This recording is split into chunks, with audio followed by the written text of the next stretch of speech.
Dear सखी, आपल्या दोघांचं नातं कधी गोड आहे तर कधी तिखट आहे. अडचणीच्या प्रसंगी तू माझ्या आणि मी तुझ्यासोबत आहे. कितीही भांडलीस तरीही माझी काळजी करतेस, त्यामुळेच तू मला सर्वात जास्त जवळची वाटतेस. मी कितीही अस्वस्थ असलो तरीही तू मला शांत करतेस. मी कितीही अस्वस्थ असलो तरी तू मला शांत करतेस. माझ्या फक्त चेहऱ्याकडे बघून तू माझ्या भावना अगदी सहज समजून घेतेस, अगदी सहज समजून घेतेस. मी कधी तुझ्याशी बोलत नसलो तरीही तू माझ्याशी हसूनच बोलतेस. माझ्या जवळ येऊन काय झाले असं प्रेमाने विचारतेस.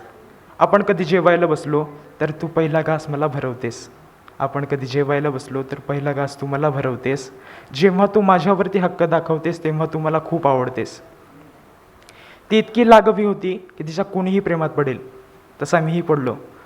जेव्हा मला हे जाणवलं तेव्हा मी तिच्यासाठी लिहिलं होतं, तू शब्द असशील तर त्याचा अर्थ मी असावा. मी मिठाई असलो तर त्यातला गोडवा तू असावा.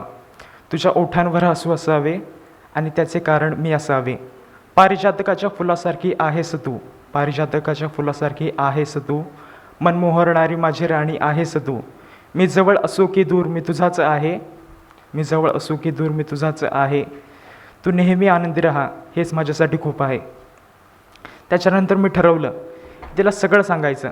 मग नंतर एक दिवस मी शाळा सुटल्याच्या नंतर तिला एकदा अडवलं आणि तिला जे मी प्रेमपत्र तिच्यासाठी लिहिलं होतं ते तिच्या हातावर ठेवून म्हणालो, मी लिहिलं आहे पत्र तुझ्यासाठी. दिसायला कागद पण मनाचा आरसा आहे माझ्यासाठी. हातावर तुझ्या ठेवल्यावर भावनांचा आदर तू माझ्या करशील ना.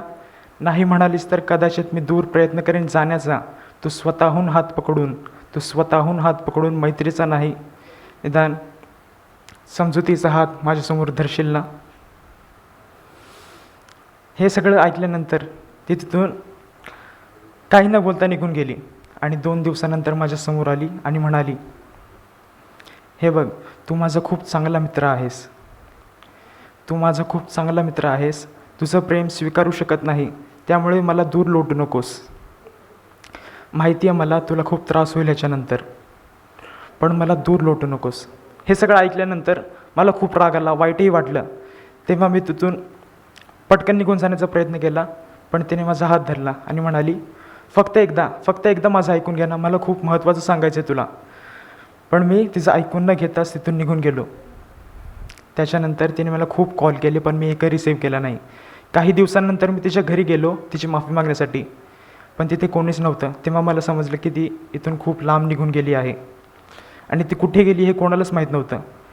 तेव्हा स्वतःवरतीच खूप राग आला होता आणि तेव्हा मी लिहिलं होतं की सुरुवातीच्या क्षणी असं वाटलं होतं की हे फक्त आकर्षण आहे, पण नंतर कालांतराने समजले हे पहिलं प्रेम आहे. आकर्षण अनेक व्यक्तींवर होतं, पण निरागस मनात एकच व्यक्ती आहे. स्वतःवर खूप जास्त प्रेम करणारा